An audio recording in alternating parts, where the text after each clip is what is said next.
Welcome to Riding the Trauma Train, where we explore trauma responses and survival patterns. Through honest conversations, we look at what healing can truly look like in everyday life. I'm Lydia, and this is Riding the Trauma Train. Wherever you are on your healing journey, grab your ticket, take a seat, and remember, you're not alone. Welcome to Riding the Trauma Train. I'm Lydia, your host and fellow passenger on this journey towards self-healing, inner strength, and personal growth. This podcast is a safe space where we can talk about trauma and healing, self-empowerment, judgment-free. Today, we are very lucky to have Nikki Evans with us. So Nikki is the founder of Mind Health School, a neuro-linguistic practitioner. I hope I said that right because my tongue gets tied, and an emotional mastery coach. So in this episode, we're going to talk to Nikki about how her journey started, how she's come to be so successful in this mindset. And also, I would like to know a lot about emotional regulation because I've seen that quite a lot on the Instagram pages and reels and things. So grab your ticket, take a seat, and remember, you do not have to ride this journey alone. So Nikki, welcome to Riding the Trauma Train. Thank you so much for being here. Hello, thank you so much for having me. Great intro. Thank you. I've been practicing. So, Nikki, let's start from the beginning. So I've seen that you've said this all started from some self-healing yourself, some self-healing. So tell me about your journey. Yeah, so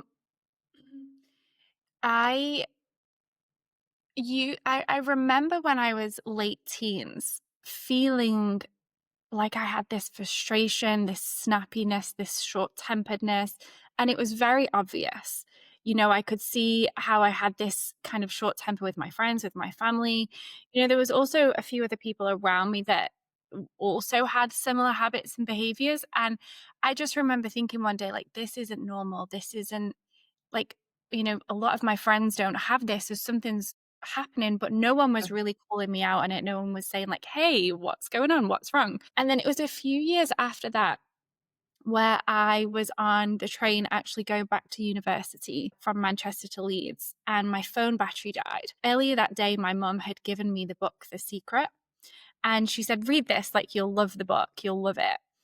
And I was thinking, I'll never read that book. There is no chance of me ever reading that book. And I was the person who graduated university with my books still in the cellophane. I didn't even Yeah. open them. I was not a reader back then. And my phone battery died, and I started to read the book. And I just remember, like, 2 pages in, my brain, it was like I was blown away by what I'd read, to the point where I was thinking, does everybody know about this secret? Like, does everybody know about this? And I'm only just finding out. And then the more I started to read and have conversations, I kind of started to realize that actually the majority of people don't know about this. And it was kind of from that moment on, I'd been experiencing the short temper. I'd had anxiety, but back then it wasn't really recognized as that. I'd been to the doctors. They didn't really say much. They didn't really help. I was telling them that I was breathless, and I had like really short and shallow breaths. I had pins and needles in my face and in my hands, and they didn't really help with anything. And it was more just like, oh, she's 18, she's 17, she'll grow out of it. Grow out of it. Yeah. He just told me to breathe into a brown paper bag. Actually, that was the recommendation. Very 70s, very Yeah. 70s thing to say. Yeah, and I actually got into the car afterwards, and I remember looking at my mum and saying, "Where are we gonna get a brown paper bag from?" And we actually considered driving to the pharmacy around the corner to get, like a prescription bag, so I could Yeah. keep it, but we didn't, because I was like, "This is just ridiculous." But then kinda like nothing changed from that moment, and then I found The Secret, and I started to understand more about, what is this? And I can hear my thoughts. And I started to just have this whole new level of awareness. And that was really just where everything changed for me. Okay, amazing. What is The Secret then? Do you remember the author? Rhonda Byrne. Okay, so Yeah. I'll pop that in the show notes so that if anyone else wants to have a little read, they can. Yeah. Wonderful. So from when you say you were in uni, were you doing any kind of psychology or anything to do with that in uni, or where did the kind of NLP, etc., come from? Yeah, no, I actually, my whole life, I wanted to be an events planner. So I wanted to plan parties. I'd started studying at 16. I went and did 2 years at college. Then I did 4 years at uni, worked at some huge events. By the time I was like 21, I'd already done like all of the big events in the UK. Yeah, That was what I wanted to do. Had no interest in anything else, mainly because I didn't even know it existed really. I yeah, thought psychology was, this very clinical thing that you go and sit with like a white coat. I didn't necessarily understand. Also, you have to remember this is, 15 years ago. S yeah. Things are a lot different back then. So I started to kind of, you know, work on myself. I hired a life coach. I was like 20, 21 working with a life coach, which seems so ridiculous, but it was the only avenue that I knew to, I wanted to understand myself so much, but I felt trapped. I felt like I didn't have anyone around me to necessarily talk about these things to. And, the more I started to understand, the more I started to realize that people around me actually don't know how to help me. And so Okay. that's when I hired the coach. And then I worked with her for a little while. And then after I started to work with her, that was the kind of realization where I was like, people started to ask me for advice. Can you help me with this? I'd just gone through quite a big weight loss journey as well. So people were asking me about that. And I started to realize how weight loss was so attached to confidence and anxiety and self-worth issues. And then I was thinking, I don't know how to help people with this. Becomes like, I want to drop a dress size to, okay, well, let's talk about your childhood. But I didn't Yeah. really have like the skills to navigate those Mhm. conversations. So it was really just kind of from that moment to now, the past like 7, 8 years, all I've really done is go, okay, what can I learn next? So I did my health coaching, then I did my life coaching, then I did NLP, then I did study trauma. And it's kind of just been like one after the other, because everything opens up the next door and then the next door Yeah. opens and the next door opens. So yeah, that's really been it. And 2019, I branded my online school, which is called Mind Health School. And we just turned 6 last month. I saw the picture. Lovely. Yeah. Congratulations or happy birthday. I don't know which one you say. That's fantastic. So, with the Mind Health School, how does that work if say you're someone that is dealing with trauma or dealing with emotional regulation? What can they come to you and expect? Yeah. So, what I noticed when I first started to work with people is that, and again, pre COVID times, mental health was still this very big taboo thing. Like, people weren't really talking about it. So, like, I was, one of the first people that I actually knew talking about anxiety and well being on my Instagram stories. And people be like, you're so strong to talk about these kind of things. And I remember thinking like, this is great because I've been trying to tell people this for years and now everyone wants to listen. So like, it was kind of Interesting. like right time, right place. Yeah. So the more that I worked with people, the more that I understood that actually this is for everybody. This isn't just, a small group of people who may need to have a conversation because they feel like something's wrong with them. Actually, everyone has a story. Everyone goes through hardships. Everyone goes through challenges, and it's entirely up to you whether you decide that that's something you want to explore or whether it doesn't. But regardless of whether you explore it or whether you don't, you're still going to experience the result of those patterns and the Yeah. environment that you grew up in, right? So the more that I started to understand that, the more that I really just focused on how can I create different entry points at Mind Health School. So we have some, really low tier offers like mini masterclasses, mini courses. They start from $27. You can also join our membership, which is $55 per month. And you just get access to like masterclasses, courses, lots of different types of things to help you understand your confidence, your mindset, all different types of things. Pretty much everything is in there. I think there's 32 Oh, master wow. courses in there right now. Yeah.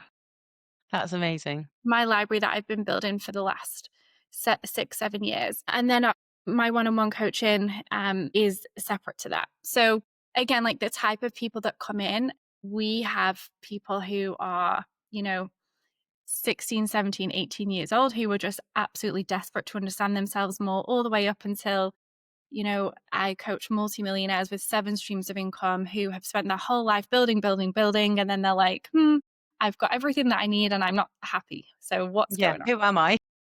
Who am I? What do I do next? How can I top this? Like, there really is the demographic is somebody who wants to understand themselves more and wants to feel more fulfilled. And what that looks like is entirely different.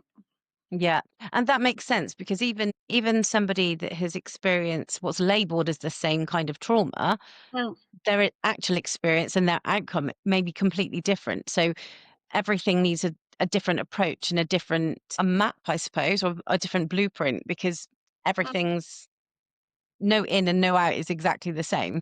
Mm. Yeah. And I think, a few weeks ago, I was on a call with one of my youngest clients. She's still in high school. And I came off that call and I got onto another call with one of my clients who's in his late 40s, owns multiple businesses, very successful. And I had a very similar conversation with both of them. Okay. Wasn't too different. It was very, very similar. And it just goes to show, you can put this kind of work off as long as you want and as Hmm. long as you can, as long as it's, you're able to put it off. Hmm. But the sooner that you deal with it, the better that you can live ultimately and the more Yeah. fulfilled you can feel. And what I've noticed, and this isn't, absolute across the board, but what I've noticed is that my younger clients generally are quicker to understand and adapt than my older clients are. So again, like the sooner that you look into this, the better. But Yeah. what happens a lot of time is that people push it to the side and then it's like, let me just go build this business. Let me go and have the family. Let me go do all of these things and, have success in my career. And then it gets to a point where it doesn't quite feel enough. And then it's like, okay, now let's look underneath. Yeah, that makes sense. I had a lady called Jen Bailey Hobbs on as a guest, and her thing was, I'll be happy when. I'll be Yeah. happy when. And it was like a constant put off, or that you had kind of a marker that actually you can't be happy now because you haven't got what you wanted or you haven't done what you've wanted. So I Mhm. think actually, like you say, knowing yourself and knowing maybe what makes you tick, what makes you happy, what emotion is related to different things Mm. is ultimately going to help you find that happiness or peace or whatever you want to put a label on it as. So emotional irregulation, Mm. what because one of your reels said that obviously you said that you were quite snappy and you couldn't figure out how or why that was.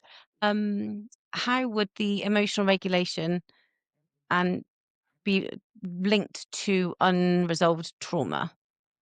So if we was to, okay, I'm going to use the word nervous system. So we have a Okay. nervous system, which I will hugely oversimplify this, but it's essentially the way that your brain communicates with your heart, your lungs, your chest, your digestive system, so all of your major organs, basically. And if you think of, the last time that you experienced the fight and flight, so I was just in a taxi a few hours ago, and I was on my phone, and I looked up, and the guy had slammed his brakes on, and we was very close to the car in front of us. My body instantly goes into this fight and flight kind of reaction, right? We know how that Yeah. feels. It's like there's a danger, something is dangerous, something is making us unsafe in this environment, and our body switches into that fight and flight, and we can feel that. So that's essentially your brain communicating to your body something isn't safe, something in this environment isn't safe. So when we look at emotional dysregulation, if we was to take that all the way back to, it doesn't necessarily have to link back to childhood, but in my case, I would say that it did. You can be in an environment where it's not safe to express how you feel.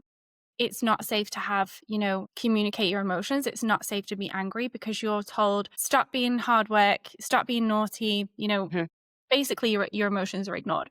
Or it could be worse, so you're growing up in an environment where it actually is unsafe. You're not physically safe. So there's like emotional insafety and physical insafety. it's not safe for me to express my emotions. Your mind remembers that, of course, right? So your mind remembers it's not safe for me to feel a certain type of way. My emotions are going to be shut down. So in my case, as I got older, I had all of this emotion that I hadn't expressed, and this anger and this frustration, because there was nowhere for me to actually express it. So I've suppressed, pushed it down, pushed it down, pushed it down. And then something small could happen and I would have no control over it. It was like my Hmm. emotions just kind of took over my body. And so, Like a you bubbling know, pot almost. yeah, exactly. Like short, snappy, kind of 0 to 100. Like that's a lot of my clients Hmm. will use that phrase. I go from 0 to 100 really quickly. So if we use this in the context of, let's say, like mothers. So many mothers will feel, I have to do everything around here. I'm not supported. They have so much to do and they feel, what's the word that I'm looking for? Underappreciated. And Hmm. so someone can leave some dishes in the sink and it becomes this big thing. It becomes this big, like, because throughout the whole 24 hours of that day, she's been feeling different things, but she's been pressing it down, pressing it down, pressing it down, because there's not anything there that actually allows you to express. Yeah, I can relate to that. I am a mother of two. Yes.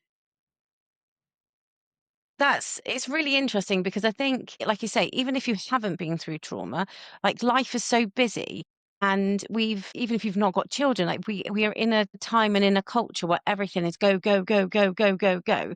So if something Oh, does happen, you may not be in a position where you can actually kind of listen to that feeling and work through that feeling. So, like you say, you pop it to the side, but the next time it happens, that thing probably feels 10 times worse when actually, if you would have addressed it at the time, you may have been able to work through it quicker. Does that make sense?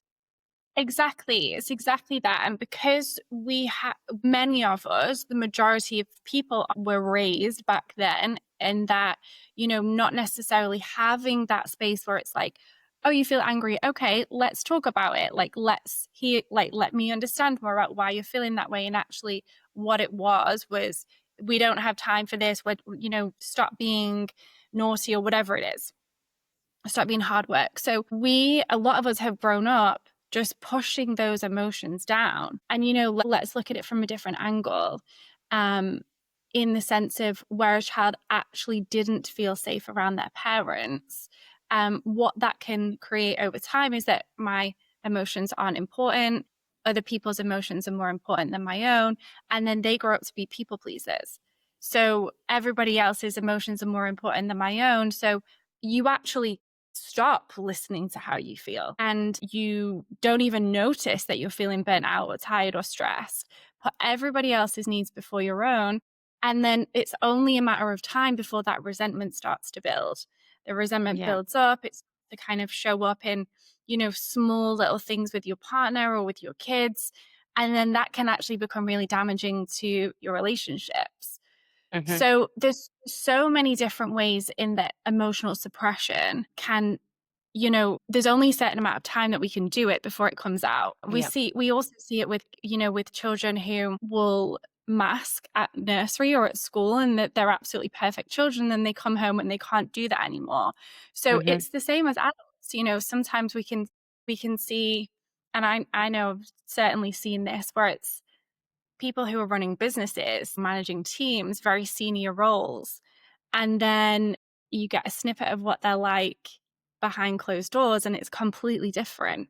So, anyone who has continued to suppress their emotions, they can't do it forever. And the cracks No. will show ultimately. And so, the tools and the techniques that we really need to start, first of all, learning, and then second of all, embodying, is that when you have an emotion, just express it, just connect with it, notice how it feels, be present with that, and learn, mechanisms and how you can actually lead yourself through that emotion. And then the emotion goes and everyone just carries on with their day. It doesn't have to be, these huge, big, explosive experiences. It can just be something small. You feel it and then it passes. Okay. Do you have any tips then about how, or anything that you could share with the listeners that if they were experiencing, I don't know, let's say anger, because anger is probably not the easiest to explain, but it's easily read, isn't it? You can read anger on some. If somebody was going through an episode where they just were so angry, how would you get them, without obviously hitting anyone else, but how would you get them to kind of express that in a safe way? Okay, so if we're talking about anger and rage from things that have happened in the past, or societal issues, or global issues, or even relationships from the past, so anger or rage directed to a specific person, Hmm. the one of my favorite exercises actually is to express how you're feeling and visualize you're saying it to that thing or that person. So say, for example, it's a parent.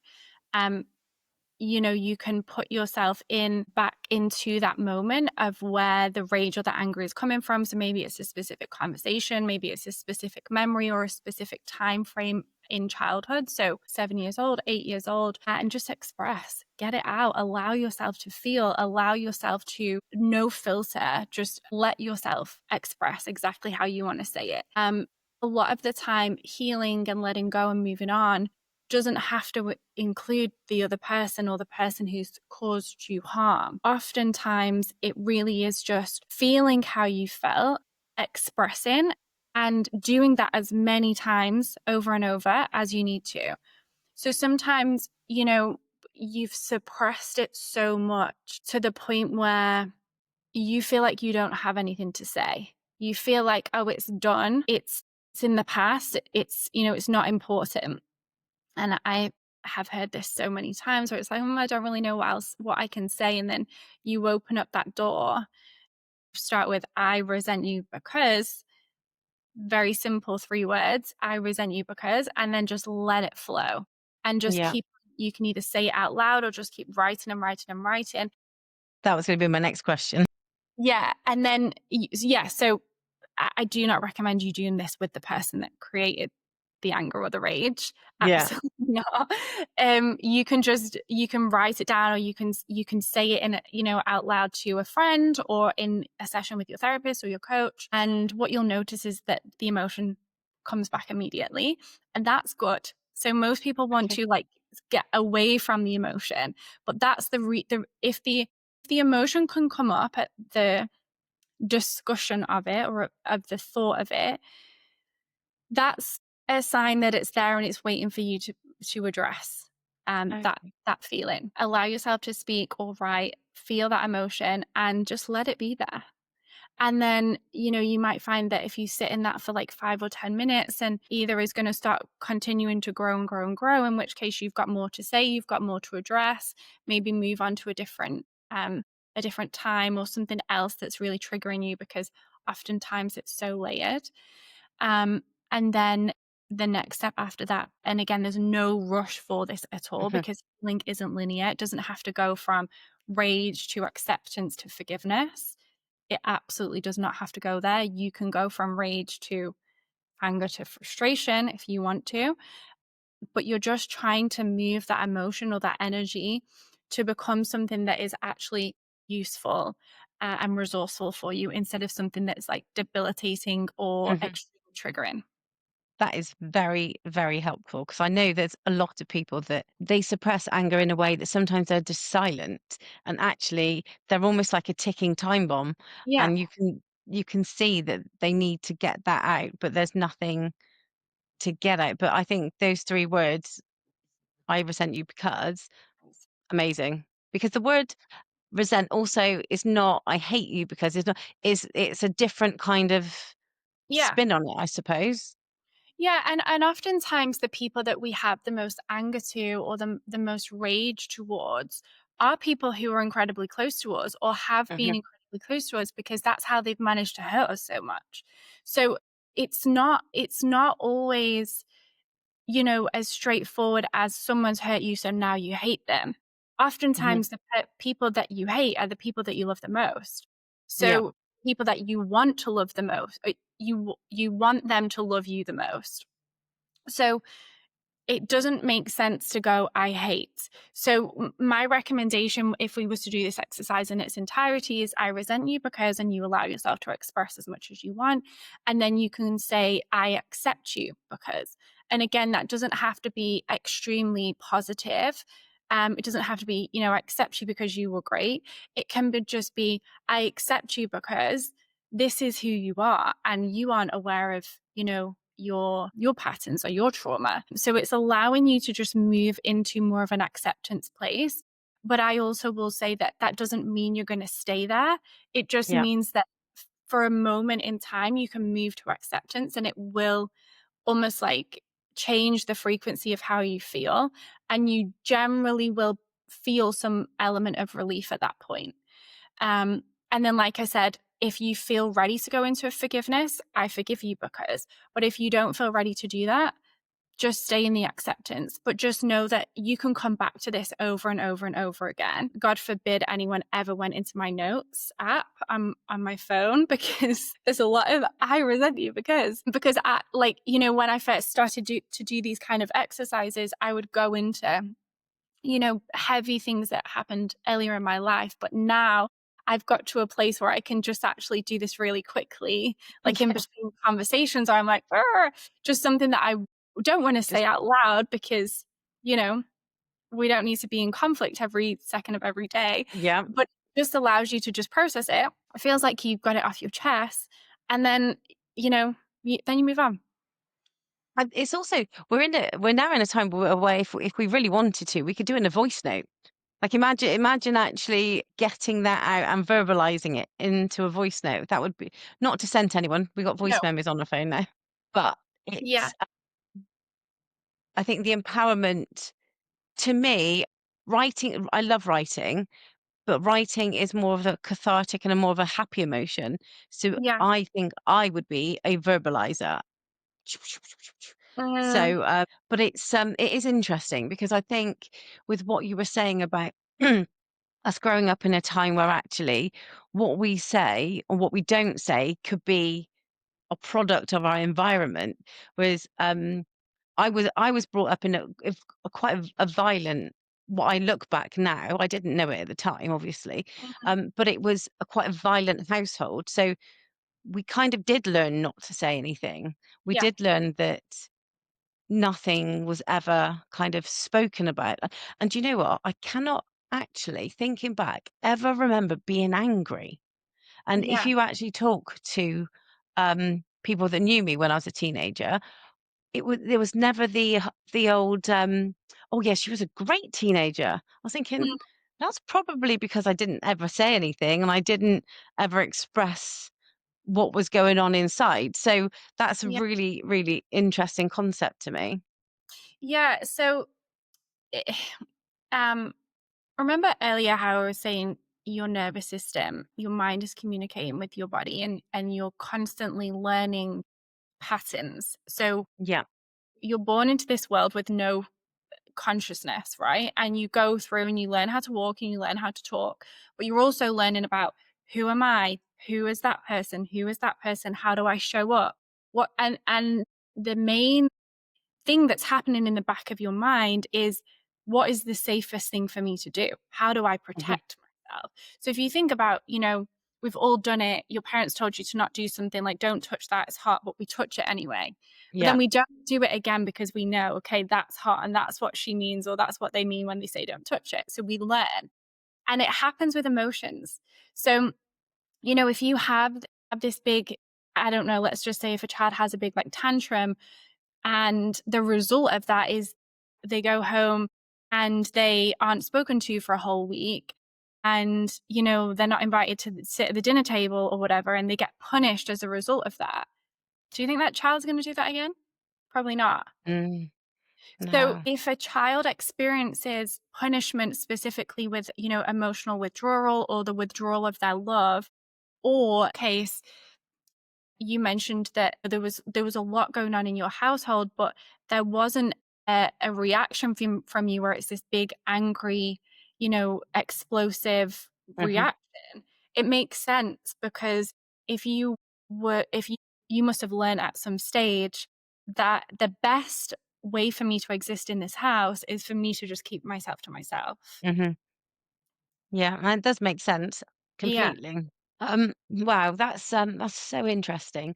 And Oh, it's interesting talking about children because I've got a 7 and 10-year-old, and they go through fits and starts. Obviously, they're children, yeah. but we are particularly going through a phase of anger at the moment. Well, But what we do is we acknowledge it with her, and we get her to try and say, what is it that's coming up? And it's really worked, but obviously it doesn't work every time because she's only 7. But it's a really interesting concept of, I don't know, the flip side of my childhood to hers. But oh, that's amazing. I was thinking about something else. So the with regards to your mind health school, that is what you've set up. yeah. And do you have anyone that works for you, or do you have consultants or anything? How can people get hold of you? Yes. So you can find me on Instagram. We can put everything in the show notes. Yeah. The best place is Instagram. I'm on all social media platforms, but Instagram is where I'm most active, and TikTok. Um, and yeah, like I said earlier, there are many different ways that you can work with me. If you're looking to just do more coaching calls, then the one-on-one, my emotional mastery program would be the best place. If you're looking to, if you're a great online learner and you like to study in your own time, which is definitely where I am now, I would say that the membership is the best place. There's so much in there, courses and really in-depth courses as well.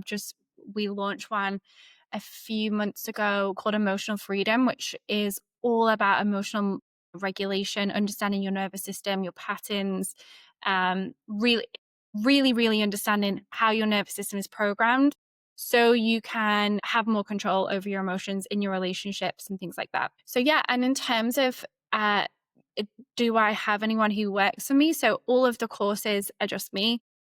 Yeah. The courses and the coaching is just me. I do have people who help me behind the scenes with certain things, but the life of an entrepreneur, I've learned to do so many things by myself. Yep. I get that. But yeah. That's amazing. If somebody wants to come to you, and is there anything that you would say to them to start first, or just literally have a look at your page and then go from there? I would say that okay, well, I'm going to use myself as an explanation for this because, Yep. like I said to you earlier, came across The Secret, which is all about like manifestation, law of attraction, understanding your thoughts. And then from there, I did like personal development books and things like that. And then I hired my coach. And even at the point of hiring my coach and going through all of these personal development books, no one had mentioned the nervous system to the point where all of this stuff was helpful, but I am a very like type A person where I'm like, but why is this working? Why Hmm. is this helping? What, like, we all know we need to meditate and walk, however many thousand steps a day and la la la la la. But why? Why Hmm. is that? Why am I doing this? And I think that we all know the things that we should be doing, but I think a lot of us don't do it because we don't necessarily understand why. So, for Hmm. example, if we were taught as children, go to the gym, not because you want to look better, but because when you're 50, 60, 70, 80 years old, you'll be able to stand up off the sofa and not have to have like Hmm. people lift you up, and it helps your joints and it helps like these kind of things.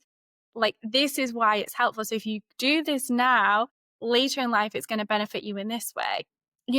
I think that when things are positioned in a correct way, we're more Hmm. inclined to actually take action. So I had all of this understanding about like manifestation and mindset work and la la la la la, but I didn't know why it was working. So whilst it was helpful for me, I felt like there was a huge gap that was missing. Then I started to, from studying trauma, I was introduced to the polyvagal theory, which is the nervous system. Do you know that, Lydia? Yes. Yes. So the polyvagal theory is like one of the main theories that I use across all of my courses and all of my coaching programs, because when you understand the polyvagal theory, which is essentially how your nervous system is programmed, you have this inbuilt data system in your body that is giving you signals all day, every day, when you are having conversations with your boss, when you're having conversations with your kids, your partner, when you're dating, when you are wanting to speak at a board meeting, but you get all nervous and you don't say anything, and then someone across the table says it, and then you're like, damn, I should have said that. All of these things are controlled by your nervous system. Mhm. So, pretty much every single client that comes to me, there's not any client that comes to me that we don't start with this, because I could Okay. teach you everything, and all of these different topics that people are so desperate to learn about, even making money, building a business. I Mhm. could teach you all of these things. But unless you understand your nervous system, it's all pointless. It's your nervous system is, well, I wouldn't say pointless, but it's almost like the missing piece. I call it the key Yeah. to the kingdom. So it just adds this extra layer of like clarity about, okay, I just noticed my body go into, fight and flight in that moment.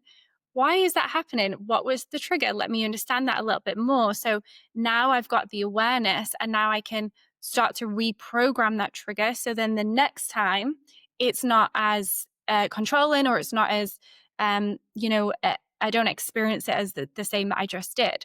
So when you can do that over and over and over, you can not only become someone who is incredibly in control of how you show up in your conversations with your husband, your partner, your wife, your kids, whoever, but you Mhm. also become someone who feels really confident in how you're showing up, because you know that you're not going to be sabotaged by random triggers, or, random waves of stress or anxiety or whatever it is.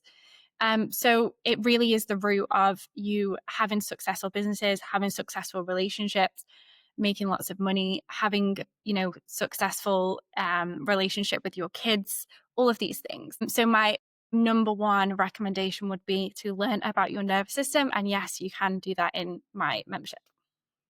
Amazing. So if you are thinking about that, I know quite a lot of people that have got their own businesses, and some of them can be really highly stressed and can't see the wood through the trees. Do you think, I think I know the answer to this, but with them learning about their own nervous system will help bring those stress levels down? Is that the concept type thing, or Well, yeah. So the funny thing is with stress, if when you have someone who's like, like you said, the entrepreneur who's like got juggling a million different things, and I say, I can help you reduce your stress, they're going to scoff in your face probably, because they're like, well, how are you going to like reduce my inbox? And how are you going to like make yeah. sure dinner's on the table? And how are you going to do all of these things? And it's a great question. So, I, again, using me as an example, I've just moved into a new apartment. Dubai make things so hard work when you're doing like, some things are extremely simple and some things are extremely difficult. Um, and so there's certain things that are just stressful, right? There's certain things Mhm. that are stress inducing. But what you want to be able to do is train your nervous system to handle it. So Mhm. stress isn't inherently bad. It's not inherently negative. It's not an experience that we want to completely eliminate. But what we want to do is become someone who is incredibly resilient when it comes to Mhm. stress. And what I mean by that is, can you have a stressful few weeks, or a stressful period of time in business or in life? And is your sleep impacted? Do you still go to the gym? Do you still eat healthily? Do you completely sabotage? So it's like looking at your habits and your behaviors in that time, and then how that impacts your body. So that's like one element of it. We want to be able to actually create good habits and positive ways to navigate challenging situations. We cannot delete stress. We Mhm. can learn how to handle it slightly better, so it doesn't completely sabotage your health, your mental health, your emotional health, your physical health.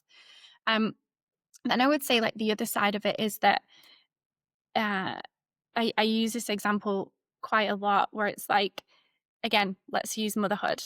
Um, you wake up in the morning, your alarm's going off, you're immediately thinking about, okay, I need to go and get in the shower. You're in the shower, you're immediately thinking about, okay, I need to go make the kids' lunches. You're making the kids' lunches, I need to go walk the dog.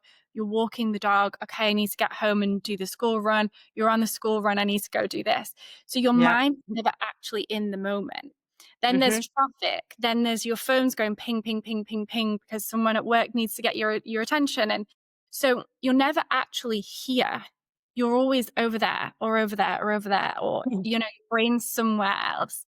And that itself is stress inducing, because your mind is literally telling your body where you are right now isn't important. You need to be over here. And if you spend your whole life doing that, if you're constantly chasing like the next moment, the next moment, the next moment, we're never present. The And clogs are going to wear out as well, aren't they? It's like, yeah, it's just, what do they call it? Hamster wheel. It's just constantly it's a ticking hamster over. wheel. And oftentimes what I've noticed is that those types of people, and we're all guilty of it, right? It's Mhm.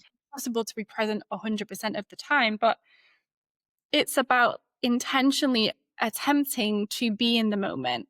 Because what I've noticed is, so for example, I'm thinking of a client now as I say this, he didn't even realize that, when he's in the car going to the he would fly quite often, so he would be in the car going to the airport and there's traffic, and the whole time he's like, there's traffic, there's traffic, there's traffic, there's traffic, I need to get there, I need to get there, I need to get there. And he gets there and he's in a queue and he's checking in and he's like, I need to check in, I need to check in, I need to check in. So the energy is never just neutral. Yeah. It's always, there's a problem, So, so yeah, I'm just thinking about that actually, where you've just done that. It's almost like if that was your nervous system on this level, yeah, if that say it's really, really high and then that's it, kind of, you're not really bothered. But if you're yeah, here, if that's your neutral point, you're constantly up here. When you do get to neutral, you're going to kind of, your neutral is going to be coming up, so that, which means your stress levels and your nervous system levels are going to be even higher. Is that have I got that right, or have I made that up? and that is how we get chronic anxiety, chronic stress, chronic depression. So when we stay in a nervous system state for a prolonged period of time, that is how. So then what happens over time, so if you think of like a stressed out mum, she doesn't have the opportunity to just take a week off. She's in it for a good 16, 17 years, if not longer. Yeah. She now doesn't wake up and just see how she feels. She now just wakes up in the stress. Yeah. So that she isn't even giving her body the opportunity to go, okay, well, let me see what today brings. And I can handle it. And today's going to be great. And today, I'm going to enjoy my coffee before the chaos starts. She just wakes up in stress. So then it's Yeah. like, okay. And then everyone's like, Mom, I need this, I need this, I need this, I need this. And she's just everywhere. Her energy's everywhere. And again, like similarly, you know, entrepreneurs build, build, build, scale, scale, scale, more, more, more. And oftentimes that becomes out of your hand because you've built this beast that just needs to keep on, being nurtured and being built. You don't necessarily have the luxury of just switching off your mind, which then means that oftentimes they're on, sleeping tablets, anxiety medications, medications to keep the heart rate down, or blood pressure down, or whatever it is, because their bodies have just been under this insane amount of pressure, Yeah. which we built to handle. Yeah, I get that, because like you can almost see, like, going back to motherhood as an example, stressed mothers that come to the school, like you could have a field of parents, say, and you can see the ones that have already woken up, kind of already Trust. already up there, already up there. The other thing I wanted to say about that, there was something you mentioned about the nervous system going into sabotage, thinking of the emotional dysregulation, or yeah, dysregulation, and the sabotage. Yeah. I'm trying to think of the way I can word it. Is there a way that, say, like emotional eaters, that was something that was my thing. I was very, very much, I ate my emotions, whether they were happy, sad, scared, I ate them. And that does get re-triggered in me, and I go down the self-sabotage kind of route, always with my nutrition, always. Like, or excuse me, or with wine. I love a glass of wine, but there is a point where I know that it's for my emotion rather than like a social occasion, or um I don't know, a birthday or something. Do you know what I mean? It's there is in me, I know that there is a self-sabotage, like a little mini person, which I'm thinking I've been in fight or flight for 30 years. Like my Yeah. body's been in that state. So sorry, that wasn't a question, that was kind of a revelation, but also the question is, how does emotional dysregulation and sabotage kind of marry up? So I think it's lack of awareness. So the example that you just gave is perfect. There's so much happening in your body, and it's almost like you need some form of like relief. And think of it like we're either trying to move away from pain or towards pleasure. Mhm. You don't want to be in pain. Sorry, you don't want to be in pain. You want to be in pleasure. You want to feel good. Everyone wants to feel good, and nobody wants to feel bad. So if you're in pain, you're seeking pleasure. If you're in pleasure, you're avoiding pain, right? So if you think of it like that with emotional eating, there's something happening that's whether it's in your conscious awareness or whether it isn't. So whether the conscious thought is, I don't feel good enough, let me go make myself feel good enough and eat the food that makes me feel good. That might be the thought process, but it also might be, you just get home from work and it's just your habit now to just go and eat everything you can because you just have had the worst day and you feel so uncomfortable that like, let me just go, make myself feel better. So avoiding pain towards pleasure. When it comes to sabotage, it can be something that is in your conscious awareness or whether it's something in the background that you don't even realize. So for me, how this would show up is, I wouldn't say like controlling food is so common. I didn't necessarily have a lot of that. For me, that wasn't ever a huge issue. For me, it was what I said. So if I'm angry or if I'm not having a good time, not having a good day, my tone and like the words that I said would be crazy. And sometimes I Not think about, filtered. yeah, no filter because I've been filtered, all Mhm. this time. And then now there's no filter. That's a perfect example of sabotage, right? So, Okay, yeah. people around me haven't done anything wrong, but I feel people, I don't feel heard. I don't feel understood. I don't feel like you're seeing me. I don't feel connected to you. I don't feel like you're doing enough for me. So it's very much like I'm almost like in victim mode. Yeah. I don't like love me, care for me, take care of me, whatever it is.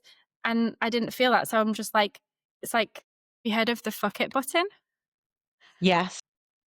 So it's you press that and you're just like fuck it, and then everything's like exploding Yeah. around you, like little bombs. So I think it's like it shows up differently for different people. Some people it's drink. So, just oh, I've had the worst week ever. Let me just go drink my sorrows this weekend, and then Mhm. I've seen that. hate yourself even more. Um, so that's what sabotage really looks like. It's like when you know that it's not going to necessarily help you long term, but in the short term, it's going to take you temporarily closer to that pleasure state. But it's always temporary.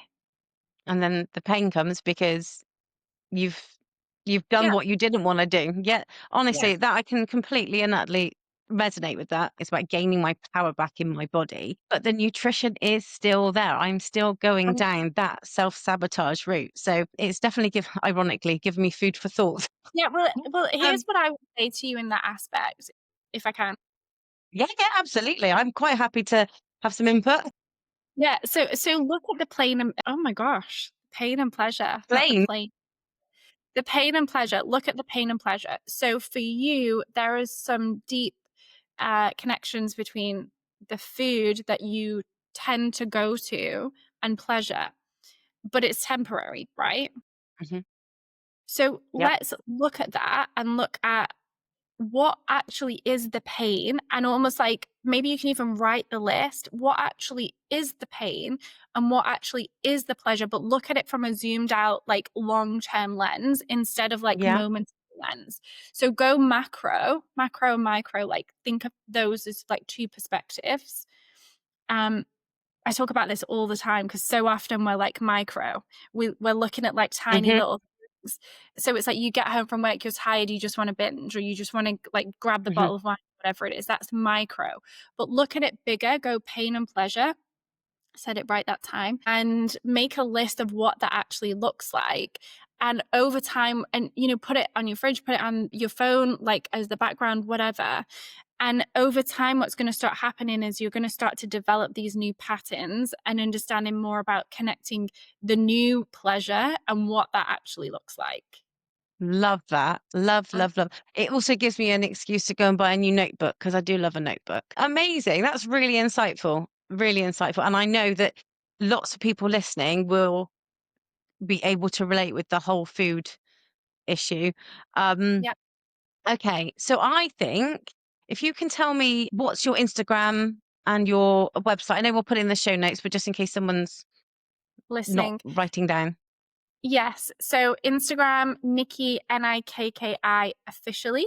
So Nikki Yep. officially. You can also search Mind Health School on all platforms and you'll see me. And then Brilliant. it's just mindhealthschool.com, which is the website. But yeah, hit me up on Instagram.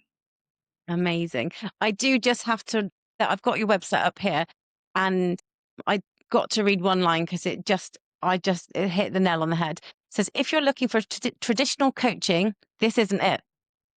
And I love that. I absolutely love that because it's not, it's a lifetime, it's a lifestyle, but got so many different elements that we need an alternative way of moving forward. So I love everything that you have given us, all the tips. And yeah, I will look forward to launching this and I will let you know because we're currently in October and hopefully it will be next month. Amazing. So Thank you so much for having me. you're very welcome. It's been really, really insightful. So I'm very excited. So as per usual, everybody, I am going to ask you to like, subscribe, and comment. I'm so not very good at this. But if you've got any questions, then for Nikki, then obviously go to her Instagram. If you've got any questions for me, it's at Riding the Trauma Train. And I look forward to seeing you soon. Take care.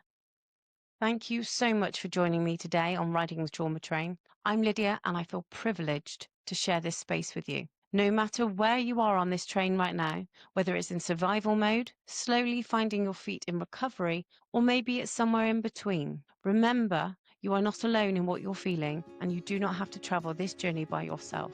So if you'd like to continue traveling together, please follow Riding the Trauma Train wherever you're listening so you can join us at the next stop. Until next time, take care.